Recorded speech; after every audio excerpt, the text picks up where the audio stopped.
Hola, ¿qué tal? Muy buenas. En este vídeo lo que vamos a ver es cómo podemos desactivar la sugerencia de respuestas automáticas habilitadas en nuestro correo de Gmail, pero lo vamos a hacer desde la versión la versión Android. Por lo tanto, lo que vamos a hacer es entrar directamente a nuestro teléfono móvil. Vamos a ver un momento, aquí lo tenemos. Y una vez que estamos aquí, lo que vamos a hacer es, lógicamente, entrar a la aplicación de nuestro correo. Por lo tanto, ya que estamos aquí, vamos a entrar a las tres barras horizontales y después nos vamos a ir directamente a los ajustes.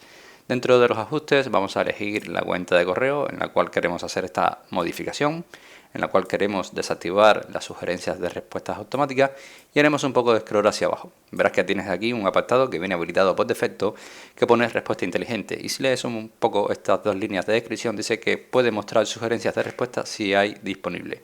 Desactivamos esta opción y así estaríamos deshabilitando lo que son las respuestas o las sugerencias de respuesta para los correos electrónicos en nuestra aplicación de Gmail. Espero que este vídeo te haya gustado, te haya ayudado, y si es así, como siempre te digo, te invito a que me dejes tu like, suscríbete a nuestro canal y por supuesto nos vemos en un siguiente vídeo.